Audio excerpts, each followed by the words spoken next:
파괴되어야 할 나의 재단이라는 제목으로 우리 함께 말씀을 나누고자 합니다. 우리 옆 사람과 인사하겠습니다. 함께함이 기쁨입니다. 네. 오늘 말씀의 시작은 제가 노래를 한 곡 부르고 시작하겠습니다. 90년대에 우리 CCM 중에 이런 찬양이 있습니다. 맛을 잃은 소금이라는 찬양이 있습니다. 음이 좀 틀려도 이해해 주시고 들어주시기 바랍니다. 끝에 부분만 제가 중요한 부분만 하겠습니다. 드라마 끝까지 보다 시각 예배, 스포츠 중계 보러 일찍 귀가, 다음 주는 바캉스를 떠나오니 오주여 해변으로 임하소서. 내가 믿기 편한 방식으로 자기를 위한 예수님을 만들어내고 마음에 드는 말씀 골라 자기에게 이롭도록 해석하지. 내가 믿기 편한 방식으로 나를 위한 예수님을 만들어내니 십자가에 못 박히신 예수님은 없네. 이런 찬양입니다. 가사가 이게 멜로디는 좀 즐거운데 가사가 참 지금 들어도 뼈를 때리는 가사입니다. 내가 믿기 편한 방식으로 자기를 위한 예수님을 만들어내고 마음에 드는 말씀 골라 자기에게 이롭도록 해석하지. 내가 믿기 편한 방식으로 나를 위한 예수님을 만들어내고 십자가에 못 박히신 예수님은 없네. 오늘 말씀을 딱 요약하는 찬양 같습니다. 나를 위한 신앙은 하나님의 말씀이 기준이 아니라 바로 내가 기준이 되는 것입니다. 내가 기준이 되어버리면 하나님마저도 우상으로 만들어버리는 신앙이 되는 것이 내가 기준이 되는 신앙입니다. 너무 먼 이야기 같은가요? 아닙니다. 우리의 신앙이 말씀을 떠나서는 우리가 그러한 신앙으로 변질되어 가는 것입니다. 그래서 우리는 매일매일 말씀으로 우리 자신을 점검해야 합니다. 그렇지 않으면 신앙의 기준이 내가 되어버리고 방금 우리가 불렀던 찬양처럼 나를 위한 예수님을 만들어내니까 십자가에 못 박히신 예수님은 없고 나를 위한 나만을 위한 나의 우상을 만드는 것입니다. 우리가 사울왕을 보면은 사울왕은 스스로 제사장이 되었습니다. 그리고 사울왕은 언약궤를 마법 상자처럼 사용했습니다. 언약궤만 있으면 전쟁에서 승리할 것이다라고 생각했습니다. 그래서 사울왕은 어떻게 했죠? 전쟁을 나갈 때 언약궤를 그냥 스스로 들고 나갔습니다. 승리할 것만 같았던 그 전쟁이 어떻게 되었나요? 전쟁에서 패하고 언약궤도 뺏겼습니다. 하나님의 임재, 하나님과 함께하는 것이 아니라 그것으로 나의 뜻을 이루려고 사용하였기 때문에 그곳에는 하나님이 계시지 않았습니다. 우리의 신앙은 여러분 어떠한가요? 우리가 말은 쉽게 할 수 있습니다. 하지만 그것은 말처럼 쉽지 않습니다. 우리가 말하는 것처럼 우리의 신앙이 쉽다면은 우리는 정말 모두가 다 믿음의 조상처럼 우리가 생활할 수 있을 것입니다. 그러나 그것처럼 쉽지 않은 것이 바로 우리의 삶의 모습입니다. 내가 아는 것, 내가 고백하는 것이 그것이 진짜인지 아닌지는 우리가 시험을 통과해 보면은 알 수 있습니다. 이것이 진짜로 내가 아는 것인지 아니면 하나님을 내가 이용하려고 하는 것인지. 그 시험은 우리가 때로는 위기의 순간에 찾아옵니다. 우리의 처절한 위기의 순간, 바닥의 그 순간에 우리는 어떠한 모습으로 그 시험을 맞이하고 있는지, 또 어떠한 모습으로 그 시험을 맞아야 하는지 우리는 생각해 봐야 되는 것입니다. 하나님을 찾기보다 나의 방법으로 그 시험을 통과하고자 하지 않나요? 혹은 하나님을 찾지만 나의 기준으로, 나의 방법으로 그렇게 하나님을 찾고 있지 않나? 우리는 말씀으로 우리를 매일 점검해야 하는 것입니다. 오늘 말씀 본문은 여로보암의 이야기가 나옵니다. 이 여로보암의 이야기를 보면서 우리의 신앙의 모습은 어떠한 모습인지를 우리가 점검하는 시간이 되기 원합니다. 특별히 오늘 말씀의 제목처럼 파괴되어야 할 나의 재단, 우리는 나의 재단을 어떻게 쌓고 있는지에 대해서 한번 고민해보는 시간이 되기 원합니다. 솔로몬 이후에 이스라엘은 남과 북으로 나눠졌습니다. 솔로몬의 자녀는 르호보암이라고 하는 자녀가 있습니다. 그래서 그가 남유다의 왕이 되었습니다. 그러니까 한 지파, 유다 지파만이 다윗의 후손 가운데 나오게 되고 나머지 10지파는 하나님의 말씀대로 솔로몬의 신하인 여로보암에게 주게 됩니다. 그래서 오늘 말씀이 이제 그 두 나라로 나눠지게 된 이후에 여로보암의 이야기가 나오는 것입니다. 이 두 나라로 나눠지는 계기가 뭐죠? 바로 솔로몬이 하나님을 떠나서 우상을 섬겼기 때문입니다. 하나님의 말씀을 저버렸기 때문에 이 나라가 남과 북으로 나눠지게 된 것입니다. 우리 지난주에 나눴던 말씀이죠. 솔로몬은 그의 아버지 다윗처럼 행하지 않았습니다. 솔로몬이 처음 왕위에 올랐을 때는 하나님께 듣는 마음을 구했습니다. 그래서 하나님께서 그에게 복을 주시고 부와 명예를 주시고 그의 나라가 든든하게 서갔습니다. 그러나 솔로몬은 어떻게 했죠? 이방 여인들과 결혼하고 후궁과 첩이 700명, 300명이 되듯이 그 이방 여러 여자들과 결혼을 하였습니다. 그래서 그의 말년에는 어떠냐면은 하나님을 따라가기보다 그 이방 여인들의 신들을 따라가는 모습이 바로 솔로몬의 모습이었습니다. 그래서 하나님께서는 그 나라를 둘로 나눠버리시는 것입니다. 다윗의 후손에게 한 지파, 바로 남유다의 지파를 남겨두시고 10지파는 여로보암 북이스라엘의 왕으로 삼으신 것입니다. 그러나 하나님께서는 이 북이스라엘 여로보암을 삼으시면서도 이렇게 말씀하십니다. 다윗의 길로 행하여 언약을 지키면 그의 왕위를 견고하게 하실 것이다 라고 말씀하십니다. 그러나 우리가 다 예상하다시피 또 아시다시피 여로보암 왕은 하나님의 길대로 하나님의 방법대로 살지 않았습니다. 자기의 뜻대로 향하는 모습이 바로 여로보암의 모습이었습니다. 하나님의 말씀을 지키지 않고 자기의 뜻대로 자기의 방법대로 살아간 것이 바로 여로보암 왕의 모습이었습니다. 그것이 오늘 말씀에서 단편적으로 잘 드러납니다. 오늘 말씀의 전의 내용이 뭐냐면은 이제 여로보암 왕이 이제 10지파를 데리고 이제 북이스라엘을 만들었습니다. 그런데 문제가 생기는데 뭐냐면은 이스라엘 백성들은 예루살렘 성전에 모여서 제사를 지내야 되는 문제가 생깁니다. 그러면은 북이스라엘 사람들이 어디로 가게 되죠? 남유다 르호보암 왕에게로 가게 되는 것입니다. 그럼 르호보암 왕에게 이들이 매번 제사를 지낼 때마다 가게 되면은 어떻게 될까요? 여로보암 왕이 생각할 때 이 르호보암 왕에게 가게 되면은 그들이 다시 마음을 돌려서 북이스라엘에 남는 것이 아니라 남유다로 가버릴까봐 걱정이 된 것입니다. 그렇게 생각해서 이 여로보암 왕은 어떻게 하냐면은 금송아지 둘을 만들게 됩니다. 그래서 그것을 하나님이라고 하면서 단과 베델에다가 각각 제단을 만들고 이곳에서 예배하도록 하였습니다. 무슨 마음이었죠? 이들이 그 남유다로 가서 예배를 드릴 때 그들에게 가버릴까봐 그것이 걱정되어서 자기의 뜻대로 금송아지를 만들고 베델과 단에다가 그것을 제단을 세우고 이것이 하나님이다. 여기서 예배드려라 라고 말한 것이 바로 여로보암 왕의 모습이었습니다. 남과 북으로 나눠져 있어도 현재 지금 오늘 우리가 읽은 말씀의 배경에서는 예루살렘 성전이 참 하나님의 성전인 것입니다. 북이스라엘 백성들이 남유다로 예배하러 가더라도 그 성전 안으로 가야 되는 것입니다. 하지만 이 르호보암 왕은 그것이 걱정된 것입니다. 그래서 베델과 단에 둔 것입니다. 역대하 26장에 보면은 우시야 왕이 나옵니다. 이 우시야 왕이 제사장에게만 허락된 그 분향을 스스로 하게 됨으로써 하나님께서 어떤 재앙을 내리냐면은 나병의 재앙을 그 우시야 왕에게 내린 것을 보게 됩니다. 사울 왕도 그랬고 우시야 왕도 그랬고 이 여로보암 왕도 지금 자기의 뜻대로 지금 하나님의 뜻을 거슬러서 자기의 방법대로 지금 하고 있는 것이 바로 이 여로보암 왕의 모습인 것입니다. 이렇게 하는 것이 또 무슨 문제가 생기냐면은 제단을 만들었습니다. 그럼 제단에서 섬겨야 할 사람이 필요하죠. 그런데 하나님의 성전에서 그 하나님의 성전의 봉사를 맡은 사람은 이 구약에서는 누구죠? 레위 지파들이 하나님의 성전에서 봉사하는 일들을 맡았습니다.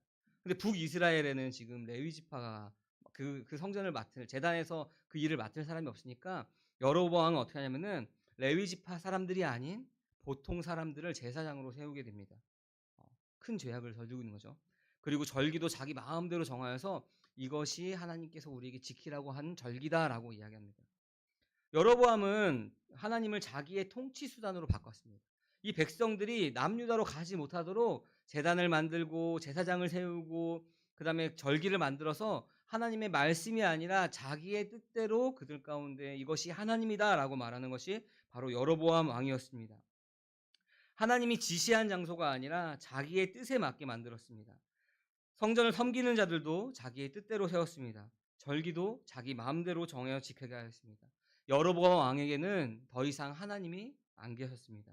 우리가 구약에서 보면은 우리가 예배의 장소에 대해서 좀 나옵니다. 이 예배의 장소는 하나님께서 그들 가운데 임재하시는 장소입니다. 광야에서는 무엇이었죠? 이동 성막이었습니다. 그럼 오늘 말씀에서는 솔로몬이 지은 예루살렘 성전입니다. 그곳에서 하나님께서 임재하시고 그곳에서 백성들의 죄를 사해 주시고 그곳에서 백성들에게 말씀하시고 그곳에서 하나님과 백성 그 이스라엘 백성이 함께하는 것이 바로 그 성전인 것입니다. 그럼 여로보암의 제단에서 그 베델과 단의 제단에서는 하나님이 어떻게 하실까요? 그곳에서는 계시지 않습니다. 왜냐하면 하나님의 말씀대로 하나님의 뜻대로 지은 것이 아니라 여로보암의 뜻대로 그 자기의 뜻대로 지었기 때문에 하나님은 없고 그 형식만이 남아 있는 것입니다. 사울이 전쟁 때에 자기 뜻대로 가져간 언약궤와 같은 모습이 바로 여로보암이 베델과 단에 만든 제단의 모습인 것입니다. 그러나 여러분 잘 생각해 보면은 이 여로보암에게 이 제단을 만들고 제사장을 세우고 절기를 만들 때 그냥 대충 만들었을까요? 열심히 있었겠죠. 왜냐면은 이거를 해야지만 백성들이 남유다로 가지 않기 때문에 분명한 목적을 가지고 열심을 다했을 것입니다. 우리가 간단하게 나왔지만 아마 많은 고심 끝에 어느 곳에 제단을 쌓아야 되는지도 결정했을 것이고 금송아지도 만들었을 것이고 제사장을 뽑을 때도 신중하게 골랐을 것입니다. 제사장도 삼고 절기도 만들었습니다. 분명한 목적이 있었습니다. 그러니까 열심을 다했을 것입니다. 사랑하는 성도 여러분, 우리의 모습, 우리 신앙생활의 모습이 이 여로보암과 같은 모습으로 우리가 신앙생활하고 있지 않나 우리가 한번 돌아봤으면 좋겠습니다.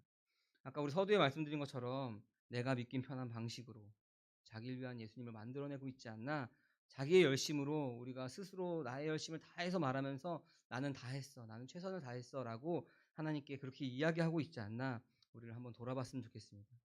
이런 여로보암에게 하나님께서는 그냥 잠잠히 두고 보시지만 않습니다. 우리 2절 말씀 같이 한번 읽어볼까요? 그리고 그는 그 제단 쪽을 보고서 주님께 받은 말씀을 외쳤다. 제단아 제단아 나 주가 말한다. 다윗의 가문에서 한 아들이 태어난다. 그 이름은 요시아다. 그가 너를 위해 분향하는 산당을 제사장들을 너를 위해서 죽여서 제물로 바칠 것이며 또 그가 너의 위에서 그 제사장들의 뼈를 태울 것이다. 아멘. 여로보암이 제단에서 분향할 때 하나님의 사람이 나타나서 여로보암에게 경고합니다. 하나님 말씀을 따라서 유다에서 베델로 와서 이야기하는 것입니다. 그리고 그 제단을 향해서 소리쳐서 말씀합니다. 3절에서 보다시피 그 분향하는 그 제단이 갈라지고 그 위에는 기름 찌꺼기, 그 재들이 쏟아져 내릴 것이다라고 이 하나님의 사람이 여로보암에게 와서 이제 말씀하십니다. 하나님의 사람이 지금 자기의 뜻대로 분향하고 있는, 자기의 뜻대로 제사를 지내고 있는 그 여로보암에게 말씀하실 때 여로보암은 어떠하게 반응했을까요? 그때라도 하나님께 돌아왔어야 합니다. 그렇게 말할 때 내가 지금 나의 뜻대로 이렇게 지금 나의 방법대로 하고 있구나. 하나님께서 다윗의 길로 행하면은 하나님께서 나에게 함께 하실 거라고 얘기하셨는데 내가 지금 나의 뜻대로 하고 있구나라고 깨닫고 돌아왔어야 합니다. 그러나 여로보암은 그렇게 하지 않았습니다. 그런 여로보암은 오히려 하나님의 사람이 그렇게 이야기할 때 손을 뻗으면서 뭐라고 했죠? 저자를 잡아라. 저자를 잡아라라고. 그런 이상한 소리를 하는 저자를 잡아라라고 소리를 치는 것입니다. 자기의 생각대로 자기의 뜻대로 지금 잘 진행하고 있는데 왜 갑자기 누군가 와가지고 왜 내가 지금 진행하고 있는 모든 이 행사들을 초를 치는 이야기를 하고 있으니까 화가 나서 저자를 잡아라라고 이야기하는 것입니다. 하나님의 사람의 말씀이 하나님의 말씀으로 들린 것이 아니라 내가 듣기 싫은 말로 들린 것입니다. 그의 말이 들리지가 않았습니다. 왜냐하면 내 안에는 지금 내 걸로 가득 차 있기 때문에 하나님의 말씀이, 하나님의 음성이 들리지가 않기 때문에 그가 하는 올바른 소리가 내가 듣기 싫은 소리인 것입니다. 그래서 그 자를 잡기 위해서 저 자를 잡아라라고 소리를 지르고 있는 것입니다. 우리의 모습과 참 비슷하지 않나요? 우리가 잘못된 길로 하나님의 뜻이 아닌 나의 뜻으로 가고 있을 때 누군가 나에게 이야기합니다. 혹은 말씀으로 나에게 이야기합니다. 그때 나는 그 말씀이 내 안에 거북하고 듣기 싫습니다. 우리의 모습과 참 비슷한 모습이 지금 여로보암의 모습인 것입니다. 손을 뻗어서 저자를 잡아라. 우리가 성경에서는 저자를 잡아라 이라고 얘기했지만 그냥 점잖게 신사적으로 저자를 잡아라라고 안 했겠죠. 막 저놈 잡아라 하면서 막 소리를 질렀겠죠. 그때 여로보암의 팔이 어떻게 되냐면은 손이 뻗은 다음에 오므라들지가 않는 것입니다. 그대로 굳어버렸습니다. 마비가 되었습니다. 그리고 나서 어떻게 됐냐면 하나님의 사람이 말한 대로 제단이 갈라지고 그 위에는 재가 쏟아져 내렸습니다. 그러면은 여러분 같으면은 저놈 잡아라 했는데 갑자기 갈라지고 재가 쏟아지면은 여러분 어떤 마음이 들까요? 무섭겠죠. 내가 지금 하나님의 뜻대로 하고 있지 않고 내 뜻대로 하는 것이 지금 저 사람의 말대로 되었구나라고 우리가 그때라도 깨닫고 돌아와야 하는데 여로보암은 그렇지 않았습니다. 내가 나의 지금 이 문제를 해결하기 위해서 하나님의 사람한테 이것을 좀 고쳐 달라고 해결해 달라고 요청을 합니다. 하나님의 사람이 그 요청을 듣고 하나님께 기도하였습니다. 그래서 여로보암은 손이 이제 제대로 움직이게 되었습니다. 그러면 그때라도 여로보암은 어떻게 해야 됐을까요? 그때라도 하나님께서 이 재단을 지금 가르시고 제가 쏟아지게 하시고 내가 손이 마비된 걸 보니까 저 사람이 하나님의 사람이구나. 내가 무엇을 잘못했습니까? 라고 돌아야 되는데 여로보암은 그러지 않았습니다. 여로보암의 반응은 하나님께 돌아오는 것이 아니라 그 하나님의 사람에게 식사와 선물을 제안합니다. 편하게 쉴 것을 이야기합니다. 우리 좀 이상하죠? 편하게 쉴 것을 이야기했으면은 그 하나님의 사람의 말을 제대로 알아들었구나. 회개하는구나. 이 사람을 은혜를 갚는구나. 우리가 생각하는 것처럼 보일 수도 있지만 여로보암이 이야기했던 식사나 그에게 쉬게 하는 것이나 선물을 준다고 하는 것은 감사의 표시나 존경심의 표시가 아닙니다. 하나님의 사람과 함께함으로써 나에게 임한 저주가 풀려가기를 원하는 주술적인 마음으로 이 사람이 나와 함께 있기를 원해서 나와 함께 있자라고 이야기한 것입니다. 내가 하나님의 뜻대로 하지 않더라도 이 사람이 나와 함께 있으면 이 모든 저주가 지나가겠지. 하나님께서 나에게 내린 진노가 지나가겠지라고 생각한 것입니다. 잘못을 뉘우쳤다면은 그 사람에게 엎드려서 하나님 내가 무엇을 잘못했습니까? 라고 고백하는 것이 먼저인데 그것이 아니라 하나님의 사람을 자기의 입맛에 맞게 이용하려고 한 것이 바로 여로보암의 마음이었습니다. 하나님의 뜻이 아닌 자기의 생각대로 하여졌을 때 벌어진 일을 방금 경험하고도 여로보암의 마음은 자기중심적이었고 기복적인 마음이 바로 여로보암의 마음이었습니다. 이런 여로보암이 세웠던 그 제단이 바로 파괴되었습니다. 갈라졌습니다. 그곳에서 재가 쏟아졌습니다. 맞습니다. 하나님께로 인도하지 않는 모든 제단은 파괴되어야 하는 것입니다. 인간적인 마음으로 쌓은 제단, 제사장, 절기 이 모든 것들은 파괴되어야 마땅합니다. 하나님께로 이끄는 제단이 아니라 하나님으로부터 더 멀어지게 하는 제단이기 때문에 그 제단은 하루라도 빨리 파괴되어야 맞는 것입니다. 그 제단은 하나님께 나아가는 하나님을 세우는 것이 아니라 나를 세우는 나의 유익을 위한 제단이기 때문에 그렇습니다. 그것이 우리가 신앙생활이든 어떠한 제도이든 그것이 영원한 생명 가운데 이끄는 것이 아니다라면은 그것은 파괴되어야 마땅한 것입니다. 하나님께로 이끌지 않은 그런 모든 제단은 야곱의 우물에 속한 제단인 것입니다. 요한복음 4장 14절에서 13절까지 말씀 우리 같이 한번 읽어볼까요? 예수께서 말씀하셨다. 이 물을 마시는 사람은 다시 목마를 것이다. 그러나 내가 주는 물을 마시는 사람은 영원히 목마르지 아니할 것이다. 내가 주는 물은 그 사람 속에서 영생에 이르게 하는 샘물이 될 것이다. 아멘. 야곱의 우물은 다시 목마른 우물입니다. 우리가 목마름 때문에 그 우물을 찾지만 그 물을 마시지만 그 물은 다시금 우리가 계속해서 목마름을 요구하는 그런 물이 되는 것입니다. 아무리 마셔도 우리의 목마름이 해결되지 않는 물이 바로 야곱의 우물인 것입니다. 야곱의 우물을 찾는 사람은 자기 스스로 자기의 재단을 만드는 사람인 것입니다. 나의 목마름을 해결하기 위해서 나의 방법대로 나의 뜻대로 재단을 만드는 것입니다. 잠시 우리의 목마름이 해결되는 것 같지만 다시 목마르게 되는 것입니다. 나의 열심으로 채워지지 않는 것입니다. 하나님을 떠난 나의 방법대로 하나님을 떠난 나의 방식대로 하는 것은 나의 재단을 쌓는 것이고 야곱의 우물을 계속해서 먹는 것입니다. 이것은 우리의 종교적 열심도 소용없습니다. 그것은 잠시뿐입니다. 우리가 종교적 열심을 통해서 그 목마름이 잠시 해결되어 본 사람들은 그 맛에 중독되어서 어떻게 하냐면은 더 열심히 나의 열심으로 종교 생활을 합니다. 신앙 생활이 아니라 종교 생활을 하는 것입니다. 이걸 어떻게 하냐면은 제가 그 목마름 때문에 너무나 열심히 했기 때문입니다. 고등학교 때 그리고 이 복음을 깨닫기 전에는 새벽 기도, 주일 예배, 수요 예배, 금요 예배, 주일 새벽 1부, 2부, 저녁 예배, 중간에 있는 기도회까지 모두 다 참석. 왜냐하면 그걸 참석하지 않으면은 이 목마름이 해결되지 않습니다. 이 말씀의 근본이 아니라 그 목마름을 해결하기 위해서 종교적인 열심으로 나를 가득 채우려고 했는데 그것이 잠깐이라도 없어지면은 그 공허함이 이루 말할 데가 없습니다. 그냥 모든 것이 다 무너져 내려가는 것 같은 공허함 가운데 빠져들게 되는 것입니다. 해보신 분들은 아마 알 것입니다. 그것이 얼마나 공허하고 얼마나 부질없는 것인지 알 것입니다. 그 무엇으로도 그것을 채울 수가 없는 것입니다. 나중에 알게 되죠. 이것이 하나님으로만 채울 수 있는 곳이구나라는 것을 알게 되는 것입니다. 모든 제단, 제사, 제사장, 제물 그 모든 것들을 완성하신 목마르지 않은 물을 주시는 분이 바로 예수 그리스도이신 것입니다. 우리가 구약에서의 참 제단은 우리가 예루살렘 성전이었습니다.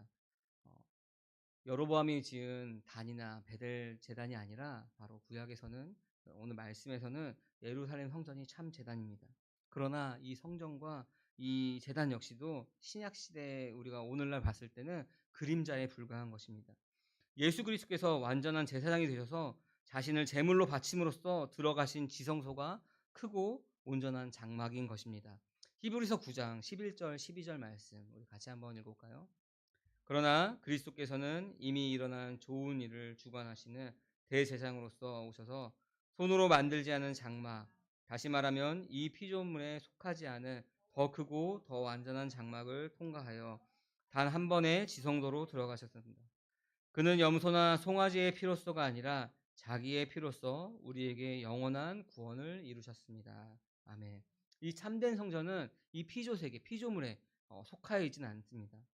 그러니 오늘날 참 성전은 오늘 말씀에 나오는 여로보암이 만든 베델과 단 제단이 아닙니다.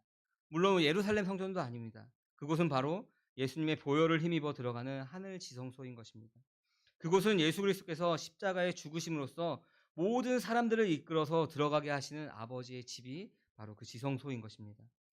예수 그리스도를 믿는 자마다 영원한 생명을 얻고 하나님의 영광을 보는 것이 바로 그곳인 것입니다. 사랑하는 함께하는 교회 성도 여러분, 예수 그리스도는 다윗의 집에서 오실 구원자이십니다. 그는 거짓 제단, 그림자 제단을 파괴하셨습니다. 제사장의 뼈가 아닌 자신의 몸을 하늘 제단에 들이심으로써 그렇게 하신 것입니다. 우리가 골고다, 해골 골짜기라고 하는 말하는 그곳에서 죽으심으로써 땅에 속한 모든 제단을 파괴하셨습니다. 그리고 누구든지 하늘 지성소로, 하늘 성소로 들어가는 문을 여신 분이 바로 예수 그리스도이십니다. 그럼 우리는 어떻게 해야 할까요? 우리가 날마다 나의 재단을 쌓아가는 것이 아니라 파괴되어야 할 나의 재단을 내가 내 스스로 내 노력으로 나의 열심으로 쌓아가는 것이 아니라 우리는 날마다 아버지 집에 거하여야 하는 것입니다. 파괴되어야 할 나의 재단을 쌓는 것이 아닙니다. 그것은 하루빨리 파괴되어서 우리가 하나님 앞으로 나아가야 하는 것입니다. 먹어도 목마름을 해소할 수 없는 다시 목마른 그런 우물을 찾아 나서는 것이 아닙니다. 나 중심의 신앙, 나 중심의 제도, 나 중심의 의식이 아닙니다. 우리가 그리스도 안에 거해야 하는 것입니다. 여러분, 우리가 스스로 돌아볼 때 파괴되어야 할 나의 재단은 무엇이 여러분 가운데 있습니까? 성경 속의 두 인물을 잠깐 보겠습니다. 먼저는 가룟 유다입니다. 가룟 유다는 예수님의 12제자 중에 한 사람이었습니다. 근데 가룟 유다는 예수님의 생각과 자기의 뜻과 맞지 않았습니다. 끝까지 맞지 않았죠. 그래서 한 가지 예로는 뭐가 있었냐면은 예수님께서 십자가 지시기 전에 한 여인이 와서 예수님의 발에 향유옥합을 바릅니다. 그것을 가룟 유다는 뭐라고 했죠? 비난하죠. 그것을 팔아서 가난한 자들에게 돌려줬으면은 더 많은 일들을 할 수 있었는데 그것을 왜 아깝게 거기다 부었냐라고 말했을 때 생각할 때 예수님은 뭐라고 말씀하시죠? 복음이 전해지는 곳마다 이 일들을 같이 전해라라고 이야기합니다. 예수님의 마음과 가룟 유다의 뜻과 생각과 맞지 않았습니다. 끝까지 맞지 않았습니다. 그래서 그는 어떻게 하죠? 예수님을 팔고 마지막에 자기의 그 죽는 순간까지 자기의 뜻대로 행했던 것이 바로 가룟 유다였습니다. 자기의 뜻, 자기의 생각, 나의 철학, 나의 재단 그 틀을 깨야 되는 것입니다. 나의 재단을 파괴해야 되는 것입니다. 그렇지 않으면 하나님이 아닌 자기 자신으로 살다가 자기 자신으로 죽게 되는 것입니다. 여러분 사도 바울은 어땠나요? 그리스도를 아는 고상한 지식을 알았습니다. 그리고 영생의 삶을 누리면서 이전에 알았던 모든 지식을 다 해로 여기고 다 배설물로 여겼던 것이 바로 사도 바울의 모습이었습니다. 그가 가지고 있던 지위, 그가 가지고 있던 그 지식은 당대의 많은 사람들이 부러워할 만한 것이었습니다. 사도 바울은 로마 시민이었습니다. 그리고 유대인 중에 유대인이었습니다. 그러나 사도 바울은 그 고상한 지식을 알고 영생의 삶을 누리면서 이 모든 것들을 다 해로 여기고 다 배설물로 여긴 것이 바로 사도 바울의 모습이었습니다. 예수님을 만남으로써 자기의 재단이 파괴가 된 것입니다.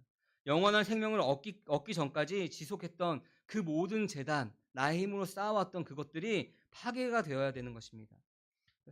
파괴되어야 할 나의 재단, 여러분들의 재단은 여러분 무엇이 있나요? 거짓 재단, 그림자 재단에서 열심히 물을 기르고 있지 않습니까? 물을 찾아 마시긴 하지만 다시 목마르는 야곱의 우물을 마시고 있지 않습니까? 거짓 그림자 제단을 섬기지 않기를 바랍니다.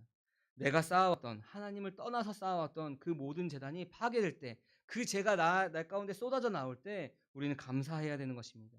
우리의 이생의 자랑, 이생의 성취, 이생의 영광, 그리고 종교 행위, 나의 열심으로 가득했던, 하나님 없이 가득했던 그 모든 것들, 헌신과 봉사 포함해서 그 모든 것들 가운데 머물러 있지 않기를 바랍니다. 그것이 하루빨리 파괴될 때, 그것 가운데 죄가 쏟아져 나올 때 그 죄 가운데 우리가 회개하며 하나님께로 나오기를 바랍니다.